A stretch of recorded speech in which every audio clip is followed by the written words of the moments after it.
qui s'est positivement distingué cette semaine au Gabon. Qui s'est, à l'inverse, négativement illustré. Nous avons sondé une trentaine de personnalités de toute sensibilité, à l'intérieur comme à l'extérieur du pays. Voici leurs réponses.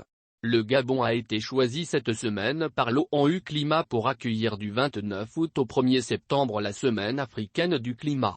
Une étape décisive avant la COP27 qui se déroulera en Égypte en novembre prochain. Il s'agit d'une énième reconnaissance du rôle décisif joué par le pays et de ses dirigeants en matière de protection du climat et, au-delà, de l'environnement en général. Lire notre article. Jean-Noël Amonom et Urgence Moua. Les deux sportifs gabonais se sont particulièrement distingués ces derniers jours. Le premier a été élu meilleur gardien du début des éliminatoires pour la CAN 2023. Lire notre article. La seconde a décroché la première place lors de l'Open du Luxembourg de taekwondo dans la catégorie des moins de 73 kg. De bon augure à 1 an et demi des Jeux de 2024 à Paris. Lire notre article. Alexandre Awassi.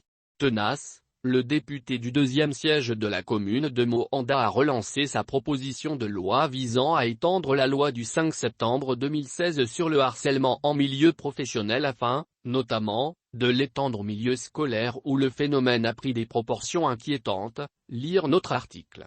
Je vous le dis sans embâge. Ali Bongo, candidat à la présidentielle de 2023, je le soutiendrai, a déclaré le Véhican dernier Jean-Yves Gendon.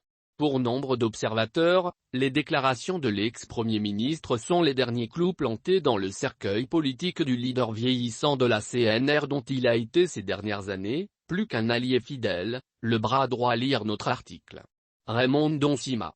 Spécialiste des polémiques inutiles, l'ancien Premier ministre ne s'illustre plus que par la publication de tribunes exagérément critiques sur sa page Facebook et souvent complaisamment reprises par les médias d'opposition. Cette semaine, celui-ci a dispensé ses bons conseils aux autorités au sujet de la Caisse nationale de sécurité sociale, CNSS. À contretemps, le Conseil des ministres du 7 juin a pris des décisions inédites au sujet de cet organisme, en proie ces derniers mois à d'importants dysfonctionnements, et les arriérés de pension aux retraités ont été régularisés cette semaine. Lire notre article. Marc Onaesangui.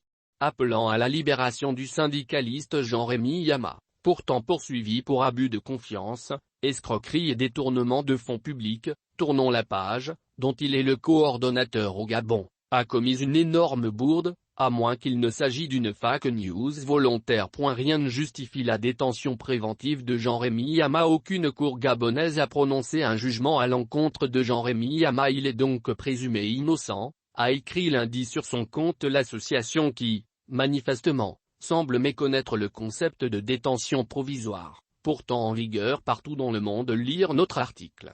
Pour rappel, si Jean-Rémy Yama a été placé le 2 mars dernier en détention provisoire, c'est d'une part en raison de l'existence de preuves matérielles accablantes. Lire notre article. D'autre part, parce que ce dernier, mis en cause par la justice dans une autre affaire en 2019, avait fui à l'étranger pour échapper à d'éventuelles poursuites.